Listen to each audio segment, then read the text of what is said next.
Një prej poezive që do të veçoja është kush është hoxha. Me një xhamat bisedova një ditë, kishte dëshirë ma shumë me ditë. Me timen u mundova me i thanë, nga ajo që Allahu më ka dhanë. Biseda shkoi mirë, gjatë folëm, besoj se të kënaqëm të dy dolëm. Kërkum prej njëri tjetrit dua të bajmë, që lidhjen shpirtënore gjallë ta mbajmë. Në largim e sipër sërish u kthy, kam edhe diçka a mund të pyes ty. Ku njihet hoxha Jarani më tha, me thanë të drejten pa tekst më la. Shkojnë punë të vet e unë punën time, me thanë haptas më futin mendime. Me atë pyetje takimi u mbyll, mu duk se hyna pa së pat në pyll. Fillova të hulumtoj në shkollën jetë, që ndonjë përgjigje të arri me gjetë. Më tha shkote thesari përvojës, ndoshta ndonjë fjalë mund t'i vijë gojës.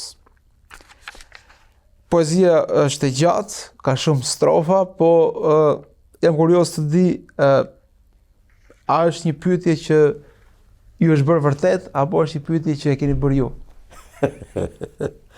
Pra ata që ai që shkruan, është ai që shkruan, ai që lexon, ai që kritikon, ai që edhe hesht.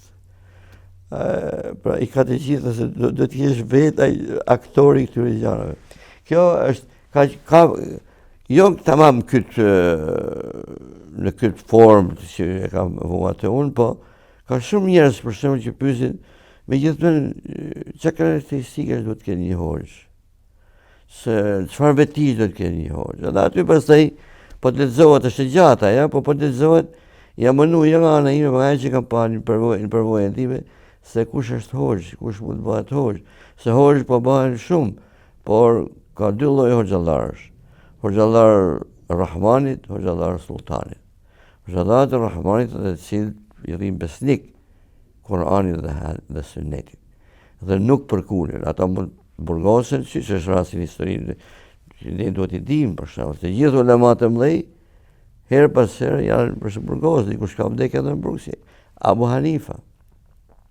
Ibn Taymija ka qenë në burg. Dhe gjithë Imam Maliku, të gjithë Ahmed ibn Hanbal, tanë kanë qenë, pse kanë qenë se i kanë dalë kundra zullumit. Nuk kanë ngurru të dalë zullumit. Nësa hoxha i sultanit është ai që edhe nëse nuk nep në fatwa për t'ia bërë qefin e sunimtarit, hesht. Pra bëhet pjesë e atij sunimit, satrapat i sunimit. Dhe këtu është problemi jonë që kemi sot, edhe në botën tonë, sot, kudo në botën tonë. Këto dy hoxha. Mani hoxha duhet të jenë një, për shembull hoxhallarët tonë që kemi të ri, mashallah, të gjithë janë të ri. Por don kohë që ti të nxjerrësh një hoxh, pse do të ketë përpara për i thoni tani një background, pra të kenë temel. Pse hoxhallar për shembull Shkodra është hyrë për hoxhallar. Edhe Dibra, Korça një pjesë, sa element ka pa. Pse Shkodrët kanë pas dikur zakon i liri dashur që çdo familje, o shumica familje të pasura, kanë pas për nder të çojë një nga djemt të studoj për hoxh.